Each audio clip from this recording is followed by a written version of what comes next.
Thank you so much. Hi everyone. So I'll be speaking using infographic. It's more like the summary of my last 8 years in medical school. So I'm not that old. I just finished medical school actually. Because like the doctor title like makes me feel kind of old sometimes.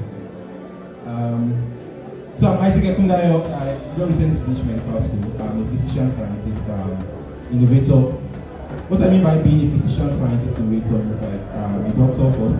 I do clinical trial research. I support. I love the whole to be quiet. So I'm audible enough. So I do. I support clinical trial research at the Center for Malaria and Tropical Disease Care. I do a bit of private research, work on HIV-related research, STEM-related research. I presented in several international conferences, including HIV research for prevention, like Lima, Peru, MIM at Kigali. Recently, I was at Cambridge and Oxford. And the idea around doing all of this is to just put some findings that I observed together and push them forward so policymakers can see them and then probably in future implement it into Nigerian health policy. And then being an innovator is using technology to improve healthcare. So currently I lead Healthtech Africa, although I'm transferring leadership to students. As I finished medical school now, I feel sorry to have finished medical school. So transferring leadership to students, like kind of like new student leaders. Building Healthtech Africa kind of like helps medical students develop health technology solutions, get them internship with technology startups that work with, have some health technology consulting experience as well. So what brought me here? All of this is not just come up all of a sudden. It's kind of like a step-by-step process. I grew up in a very low-income family, actually, like most Nigerians. I think like most Nigerians are low income, and I'm one of. I grew up in that kind of family where sometimes you eat twice in a day, and you drink garri in the afternoon to kind of like supplement sometimes. Why sometimes your mom will kind of like eat once in a day. I kind of lived in that kind of family, and living in that kind of family means healthcare was not as accessible as the average middle class family that goes to a private hospital, kind of like a tush private hospital to go access care. What my family can access is probably teaching hospital, which is quite pricey for us, or the primary health care center, which is quite dysfunctional. So like this experience was the first motivation to study medicine. So I didn't get medicine actually immediately. I got physiology. Getting physiology is kind of like there's a story around getting physiology. I tried to do well with my jam, so I changed my course to physiology with the intention that I was going to cross. So I crossed, and that's how I got medicine. So getting into like medical school, I kind of like had the idea of health technology in secondary school. I was studying in secondary school. I wanted to become a doctor at the same time. So, but it was not. I didn't really know what health technology means, but I knew I wanted to kind of like integrate it at some point of my life.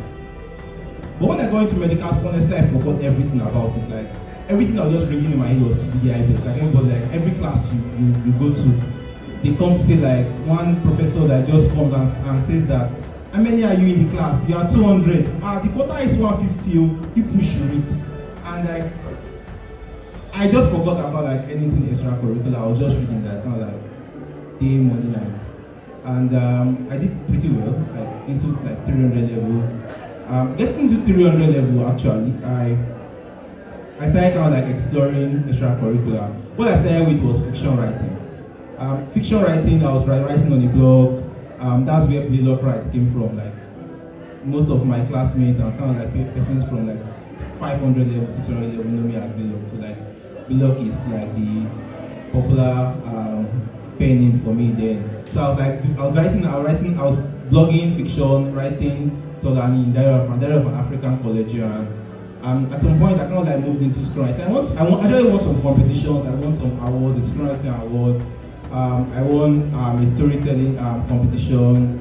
I think I also won a storytelling award as well young creatives like the organizing bodies in the party.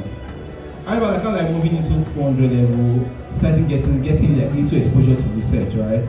I think the first exposure to research was probably in pharmacology, where you go to the lab and then you guys use some, I think benzodiazepine or some kind of meds to kind of like test, like you want to test the efficacy. That's like my first introduction to research. So I'm not like most of you guys here, like already in 200 level, you already do research. I knew nothing about research in my 200 level, so I'm quite impressed about you guys. I was like moving into 500 level. Well, in 400 level, I started exploring like marketing, like moving from like the storytelling background. Like I was trying to see what I could do to also make money. Like I said, I'm from a low income family, and my dad was starting to fall ill at that time too. So I eventually lost him. Kind of like that's another story for another day. And then I kind of like started like exploring content marketing along the way.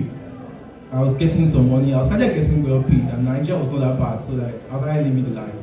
And however, like at the end of like 400 level, I kind of realized like I'm not sure I want to be a content marketer. Like that's not the kind of job I want to do. Like I think at that time I was starting to kind of like seek for purpose.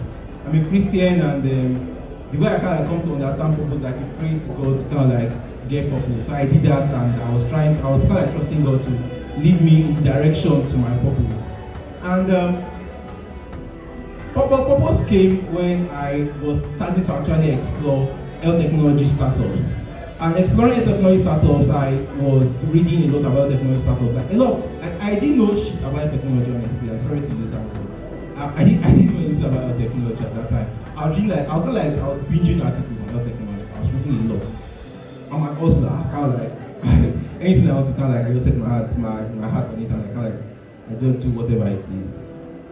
Moving into like the health technology space, I set up Google Alert. Google Alert is kind of like you can kind of just Google what Google Alert is. So I set up kind of like a word like health technology word. So like anytime any word related to Nigerian health technology is being published online, I get a notification in my email. So when I got this notification about this health technology consulting firm that just launched in Lagos, I was like, this is cool. Like you do consulting and then you do health technology. I've spoken with a senior friend, Bolu Atife Aderomu, who told me about consulting. I was like, okay, it sounds interesting. And he talked to me about like McKinsey and stuff. So that's like I was like, okay, like consulting, and then like kind of like combine health technology and consult together. Then I cold emailed like the CEOs of the CEO and then the chief medical affairs officer for that consulting firm. The name of the consulting firm is INC Consulting. And mind you, as at this time, I was preparing for my partner farm MD. And during this period, I'm not advising you to do this, but this is what I did. I like to kind of like give people perspective. So you don't just see me in Cambridge and you're like, okay, how did you do it? But like you have like zero understanding to how like this came about. Sorry, I'm taking a lot of time. I'm just trying to kind of just give perspective to my story. So I cold emailed these guys. But previously, I've been cold emailing a lot of people. Like some of these persons that have been cold emailing, like Fumi Adewara, Folake Oduni. They're not my very, very close senior friends. I was cold emailing them, they're not responding to me. I keep reminding them that I didn't remember that I cold emailed in 2022 and I did not respond. And like that's the way life is. Like just keep pushing on. The people that you are reaching out to might not respond to you. I know some persons are reaching out to me via email and not responding. Maybe like I'm very sorry. I have a lot of commitment as well. I have a lot of deadlines and all of that, but I do my best to respond. But what I'm just trying to say, like, if everybody's not going to respond to you, and honestly, like nobody is really like there's no commitment. Like there's really nothing I stand to gain. Although like I stand to gain from like responding to your email or responding to your WhatsApp message. But if I have the time, I'm going to respond, of course. But if I don't respond, for instance, or whoever you are sending a code email to does not respond, just send another code email to all of other people. I remember I was saying a close friend like recently that at a sitting, I sent like 50 code emails, like sharp, like 2 hours. I sent like 50 code emails. And I'm very, very certain that at least one person out of the 50 is going to respond. And it always happens. like my probability is 1/50. So if you have that kind of like mindset that like nobody owes you nothing, you just need to just like give your all into it. You're definitely going to get to like wherever you intend to get to. I think there was even at a point I was targeting like 100 cold emails per week, and like I was doing it consistently, like 100 cold. Like you are going to get what you want. Like going to get the partnerships. Like people are going to eventually kind of like find you out. People that don't respond today. Recently I was at Cambridge and I met some guys that cold emailed like last year, and then they were like, I know you from Nigeria. You sent me a cold email like last year, but sorry I didn't respond. Like that's just the way life is. Like I'm on the same platform now. Like does not mean anything. Like as at that time I saw them as someone I aspired to because they were in Cambridge. But I still aspire to them because I don't have a fancy degree. My degree is from the University of Ilorin. Ilorin is a good school. You get what I mean? So like going back to like getting the consulting job. So I got this job at INC Consulting. I did an interview. I did an interview like during that 2 weeks like prep period before farm, like part and farm MB. Although I was really managing my time very well that time, like I'll be very honest. Like I used like my study breaks to actually do those interviews. I think I did 2 interviews during that period and I actually got those jobs. And like Mara Health there, like kind of like an health technology consulting firm in Edinburgh, in the United Kingdom, and then like INC Consulting. But I left the Mara Health because like they were kind of like quite unresponsive at some point, and like I think like I'm not ready to commit to someone that is not ready to commit to me. And but for INC Consulting, I did for like 5-6 months, and I thought like I gained the experience, and I went on to like start Healthtech Africa. So that's where the venture capital, the venture building came about. So when I was at INC Consulting, I worked on this electronic medical records startup, Healthtech. I don't know if you guys know Healthtech. Dr. Simba has come here to speak before. Like, I think he spoke virtually about like 2-3 years ago. Again, like all of these people that I mentioned, like you know me very well. We talk on WhatsApp. Like as at that time, like I send them cold emails, they don't respond. So like I'm just trying to like just give you this perspective. Like if you like give your all for a very, very short period, like 1, 2, 3 years. The people that you aspire to now, you are going to be on the same platform with them. And unfortunately, Nigeria is a very classist society. If you're not like on another person's level, you're not going to kind of like relate to you like, sorry. My time is up. Okay, so moving from INC Consulting, I did INC Consulting, started Healthtech Africa, I did a kind of like a couple work. I started like exploring research actively. I think the first like research like abstract that I wrote, I submitted it to an ILUMSA scientific conference. It didn't even make it to presentation, and that was in 2023. Can you see how recent that is? And I've done over 20 to 30 international scientific conferences. It didn't make it to present. I was so pissed that period. Like, why would they accept my scientific abstract? But a senior friend introduced me to another guy in Ibadan at that time. I don't know. You guys might have like heard of his name. Very close friend now. Abdulhamid Babatunde. Yes, Abdulhamid Babatunde. Dr. Abdulhamid Babatunde. So he kind of like guided me on my first abstract. That first abstract that he guided me on actually got rejected. Like, he submitted it to IAS. He got rejected. And the second abstract that I worked on, like not like third abstract, like literally, was the one I submitted to MIM. And it got accepted to MIM like in Kigali, and that was actually like third abstract. And it got me like I literally traveled to Kigali, like I was from there. Although like not like by an external ground, not by MIM. And like moving from that, I think after me I was like, Isaac, you're already like an abstract star boy already. Like, when did you start? And I just took that inspiration. I was just churning out abstract. I was not even doing like full length like papers like a lot of people like do. But I just wanted to just brush up my research skills and wanted to just get those international presentations. Honestly, I don't want to leave the country, like just like live the life. And then I kept sending abstracts. Like, I think I sent a lot of abstracts like last year. Not a lot actually. And I sent like the most number of abstracts like this year. But unfortunately for me this year, usage funding was disrupted. So like most HIV conferences, did not give travel grants, like HIV research for prevention. Just I said like 3 of my abstracts, oral presentation, no travel grant. I cancer that is starting tomorrow, it's next tomorrow. No travel grant, like Abdulhamid is also going for a cancer, like, but like I saw my name, or I'm not going, like no travel. But all of these things are kind of like disappointment, but it builds you up, honestly, for the next step. I think like a peak that I really got this year was interning at the Clinton Health Access Initiative. Again, like that opportunity came very, very last minute. I've been trying to get my electives like since like last year, April, and my electives was in March.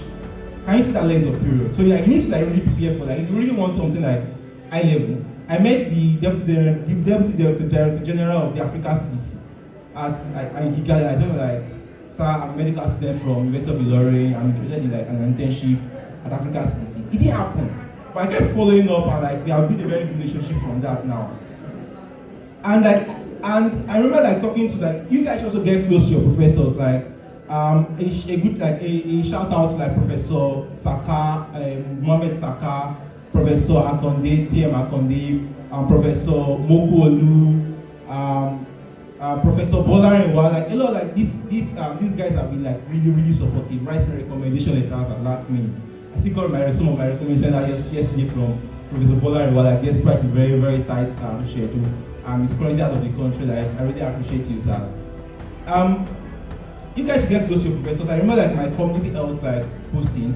After every community health class, I always ask a question. Because I knew like I'm very interested in public health policy and all of that. And after the class, I went to meet Professor like Saka, I was doing digital health stuff already. And I wanted him to mentor me. And that's how the relationship actually started. Like he didn't know me like before then. And he wrote my first like recommendation like after that meeting. And that was the reason I wrote for IES. Sorry to take so much time. So as at that time also I was also like talking to Professor Saka like about my electives that can help me write to some organizations in Abuja. And honestly, he was doing his best for me, like was writing on my behalf. And honestly, I was like so impressed, like, sir, you don't know me from anywhere, like I'm just like a random student in your class. I'm not even the scholar.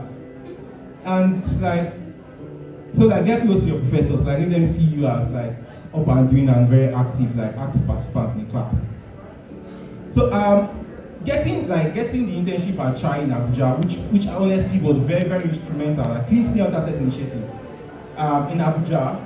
Clean Access Initiative is like is the biggest global health implementing partner for ministries of health in low-middle income countries like in the world.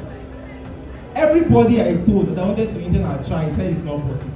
All my mentors were like, this is for postgraduate students, you don't have an MPH. You don't even have an MBBS, like there's no way you're going to get it. And honestly, I was just code emailing, like I was just sending code emails.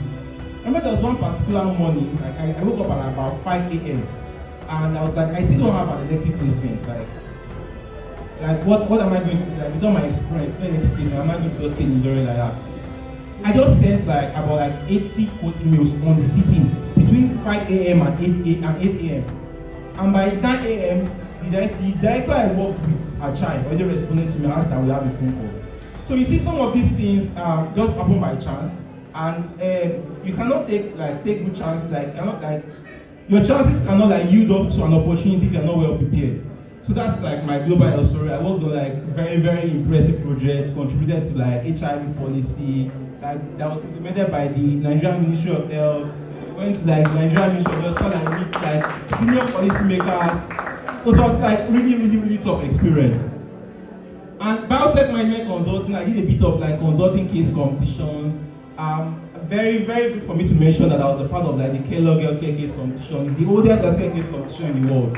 I was the only African, like African living in Africa that was in that competition, the only undergraduate in that competition. Okay, I talked about my central experience. I also did a mini MBA between my 400 level and my 500 level. So all of this feels like a lot of stuff, and how did I get all the time to do all of this? Honestly, I cannot give like a perfect explanation to that. Like I always tell people, I just dedicate my all, and honestly, I sacrifice my academics. I'm very sorry, but I'm not advising anybody to do that. I'm not advising you to do that. And but kind of like think like it's good to take risks. But I took some very, very terrible risks that honestly like almost cost me like repeating 600 level. But again, thank God I'm where I am, to the glory of God. So that's kind of like summary of everything I've done. Thank you so much.